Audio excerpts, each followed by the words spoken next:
ఇక్కడ చాలా మంది తల్లులు ఉన్నారు, తర్వాత పిల్లల పాలించే తల్లులు అందరూ ఉన్నారు.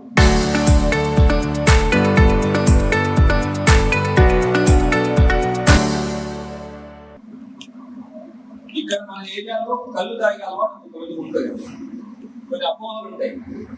కళ్ళు తాగితే కొడుకు బిడ్డ తల్లగా కొడతాడు,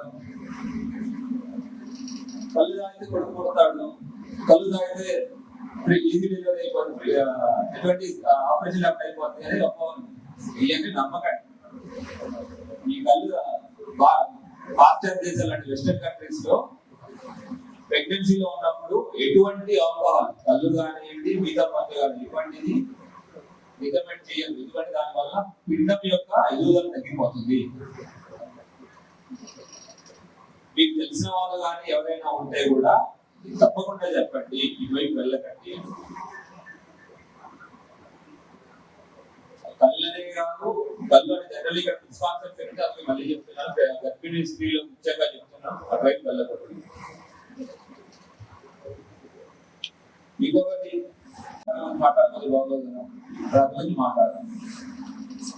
అందరు చాలా మంది స్కూటీలు ఉంటాయి, బయటలు ఉంటాయి, ఎంతమంది హెల్మెట్ ఉంటాయంటే ఏంటో. పోయిన సంవత్సరంలో నిజామాబాద్ సంగతి చెప్తున్నాను. అందరు కోవిడ్ లో మాస్కులు పెట్టుకున్నారా? పెట్టుకున్నారా? అందరు పెట్టుకున్నారు కదా. బయటికి వెళ్ళి వస్తే చేతులు కడిగేసేవాళ్ళు, సబ్బాయికి వెళ్ళి కడిగేవాళ్ళు. ఎవరైనా తుమ్మాడంటే వాడికి 100 మీటర్ల దూరం కోవిడ్ టైం. మరి కోవిడ్ లో ఎంతమంది చనిపోయింటారు అనుకుంటారు నిజామాబాద్ లో? మొత్తం కోవిడ్ 200 మంది చనిపోయారు. 2020లో 200 మంది, 2021లో 250, 300 మంది ఎక్కువ మంది. ప్రతి సంవత్సరం యాక్సిడెంట్ లో 380 మంది చనిపోయారు. ప్రతి సంవత్సరం 200 మంది చనిపోయి కోవిడ్ వస్తుందని మాస్క్ పెట్టుకున్నాం. 350 మంది చనిపోయి రోడ్ యాక్సిడెంట్ అవుతుంటే మాత్రం హెల్మెట్ పెట్టుకోవాలి. హెల్మెట్లు మా కోసం పెట్టుకోకండి, మీకోసం మీరు కుటుంబ సభ్యుల పెట్టుకోండి. లేడీస్ మీకు సపరేట్ స్పెషల్ ఏం చెప్తున్నానంటే, మీరు ఇంట్లో వాళ్ళకి చెప్తే, ఇంట్లో వాళ్ళని మీరు కంటిన్యూస్ ప్రోత్సహిస్తే తప్పకుండా దానివల్ల మిగతా వాళ్ళు కూడా అందరు మారుతారు. చాలా వరకు యాక్సిడెంట్లు అన్ని 60% యాక్సిడెంట్లు మన జనరల్ ఏముంది తప్ప యాక్సిడెంట్లు ఎక్కడ అవుతాయి సార్? అయితే హైవేలో అవుతాయి. మా దగ్గర మా రోడ్ మీద యాక్సిడెంట్ అవ్వదు అంటారు. 60% మంది యాక్సిడెంట్, 70% యాక్సిడెంట్లు మన ఊరు రోడ్డు పైన అవుతున్నాయి, హైవే పైన కాదు. అవి కూడా 2 వీలర్లు పాదచారులకే అవుతున్నాయి. కార్లు తిరిగే యాక్సిడెంట్స్ చాలా తక్కువ, అవి తిరిగితే పెద్ద యాక్సిడెంట్ జరుగుతాయి, చాలా తక్కువ. మనం జాగ్రత్త పాటించాల్సిన బాధ్యత మన పైన ఉంటుంది.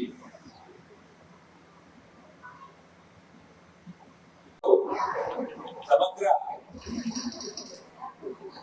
ఓటర్స్ యొక్క సవరణ జరుగుతా ఉంది. SIR అంటారు. 2002 తర్వాత 2024 ఇప్పుడు 26 జరుగుతా ఉంది. PLO వస్తారు, మిమ్మల్ని అడుగుతారు ఎంతమంది ఓటర్ ఉందంటే, ఎంతమంది ఓట్ చేశారు మన నేను వేయలేదు, మొన్న వేయలేదు.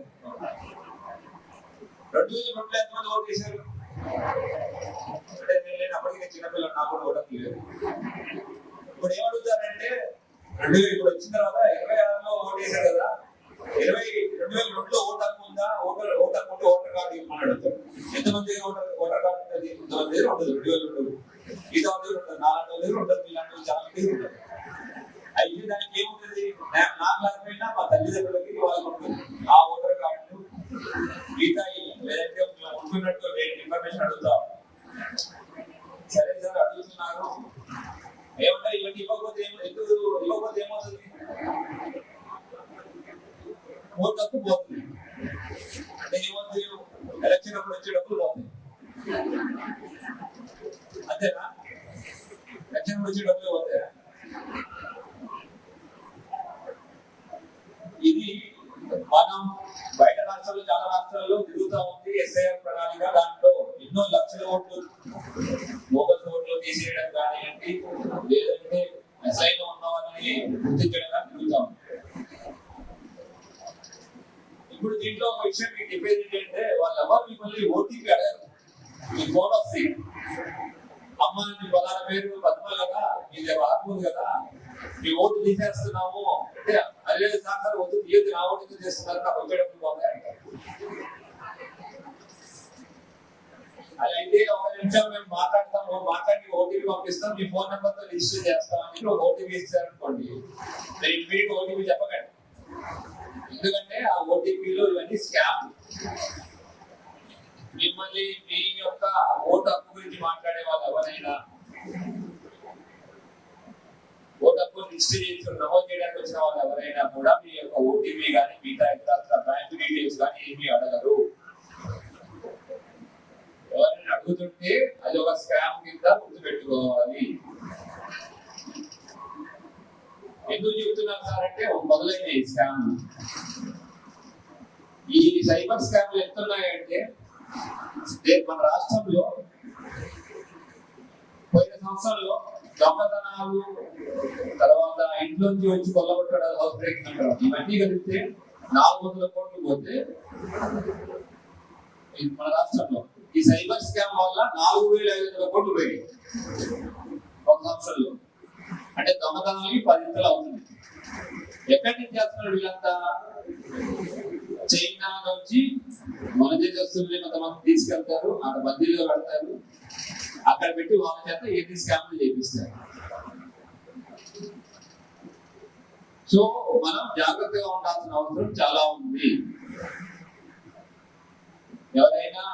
ఎవరు లేదంటే అరెస్ట్ చేస్తామని, లేదంటే మన దగ్గర రిటైర్ అయిన టీచర్లు ఉంటారు, లేదంటే రిటైర్మెంట్ వాళ్ళు ఉంటారు, వాళ్ళకి ఫోన్ చేసి మీ మీద ఒక ఎఫ్ఐఆర్ రిజిస్టర్ అయింది, మీరు మిమ్మల్ని పట్టుకోవడానికి మేము వస్తున్నాం, అది వస్తున్నాం, ఇది వస్తున్నాం అంటే నిజంగా పట్టుకోవాలని వచ్చేవాడు ఫోన్ చేస్తాడండి.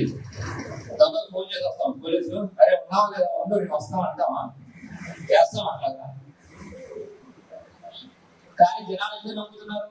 భయపడుతున్నారు. ఈ పేరు ఇది అంటే ఈ పేరు ఫలానా అదిలో సునీలో అనేసరికి మీ నాన్న పేరు ఇది, మీ ఆధార్ కార్డు అనేసరికి నిజంగా భయపడుతున్నారు. ఎంత నిజం మీ డీటెయిల్స్ నిజమైతే మాత్రం మిమ్మల్ని ఫోన్ చేసి వస్తాడు, తీసేవాడు వచ్చేవాడు, మిమ్మల్ని భయపెట్టడానికి అట్లా చెప్తా ఉంటారు. మనం వాటికి దూరంగా ఉండాలి. ఒకవేళ ఇంకేస్ ఫోన్ చేస్తుంటే మీ ఎట్లా మా పోలీస్ ఆఫీసర్ నెంబర్ ఉంటుంది, చెప్పండి సార్ మా అన్నున్నాడు, ఆయన నెంబర్ ఇస్తాను, ఆయన చూస్తాడు సార్, డబ్బులు అంతా నాకు లేదని మా పోలీసు వాళ్ళ నెంబర్ ఇవ్వండి, మిగతా మేము చూసుకుంటాం. ఇంకొక ఇంపార్టెంట్ విషయం, ఫార్మర్స్ ఉన్నారా లేదని అడిగాను, తక్కువ మంది ఉన్నారన్నారు, ఇంట్లో చెప్తారు ఇప్పుడు వర్షాభావ పరిస్థితి ఏంటి, ఏం పంటలు వేయాలి అవన్నీ దాంట్లో కలిగి. చాలా మంది ఇక్కడ లేకపోయినా ఊళ్ళో పొలాలు ఉంటాయి, ఇక్కడ ఏం చేస్తారంటే పొలం అయిపోయినంత మొదలైన తర్వాత పంట పెట్టి వదిలేస్తాం. ఎందుకు దున్నాలంటే మళ్ళీ ఒప్పిక అయింది. పంట పెట్టి వచ్చే పొగ ఆనందంగా ఉంటుందా, ఇబ్బందికరంగా ఉంటుందా? మనకి ఇబ్బందికరంగా ఉంటుంది కదా. అటువంటి అది అంత కాలుష్యం ఒకచోట చేరి ఉండడానికి మన పరిస్థితులు కష్టంగా చేస్తుంది. దానికి బెస్ట్ ఉదాహరణ ఢిల్లీ.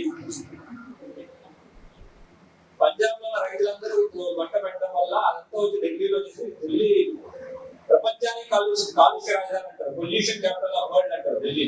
ఎందుకు అంటే మనం ఇట్లా చేయడం వల్ల, దాన్ని చేయడం వల్ల ఇంకో నష్టం కూడా అవుతుంది. పర్యావరణంతో పాటు మన యొక్క భూమి యొక్క సాధనతో పోతాం. సో దాన్ని ఎట్లా తీసుకువెళ్ళాలి ఏమనేది కూడా మనకి అందరితో వాళ్ళు చెప్తారు, బట్ మనం కూడా వింటా ఉండాలి.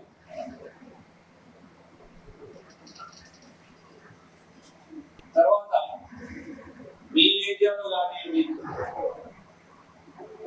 పర్టికులర్గా ఇక్కడ వార్డ్ మెంబర్ కూడా ఉన్నారు కాబట్టి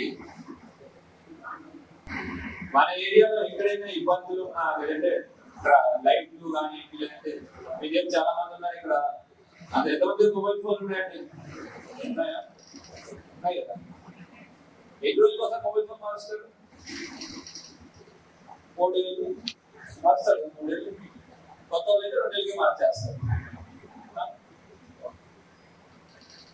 అయితే మీ ఏరియాలో సీసీ కెమెరాలు పెట్టమంటావు పోలీసు వాళ్ళు ఏమంటారంటే, సార్ 5 ఏళ్ళ క్రితం పెట్టాం సార్ సీసీ కెమెరాలు, చేయట్లేదు సార్ అంటే ఈ జేబులో ఉండే ఫోన్కి ఏమో 2 ఏళ్ళు 3 ఏళ్ళకి మారుస్తారు, ఎండలో ఉండే సీసీ కెమెరాలు 5 ఏళ్ళు కూడా మార్చారా? ఆలోచించండి దీని గురించి. సీసీ కెమెరాల వల్ల దొంగతనాలు, లేదంటే దొంగతనాలు చేసే వాళ్ళని పట్టుకోవడం, లేదంటే అల్లరి చేసే వాళ్ళని పట్టుకోవడం సులభతరం. ఇది మన యొక్క భద్రత గురించి. ఎట్లయినా యాక్సిడెంట్ ఇన్సిడెంట్ వచ్చి పట్టుకోవాలని వాళ్ళకి మా అమ్మాయి వస్తే మేము వస్తాం, కానీ వాళ్ళు రావాల్సిన అవసరమే లేకుండా ఉంటే మనకే మంచిది.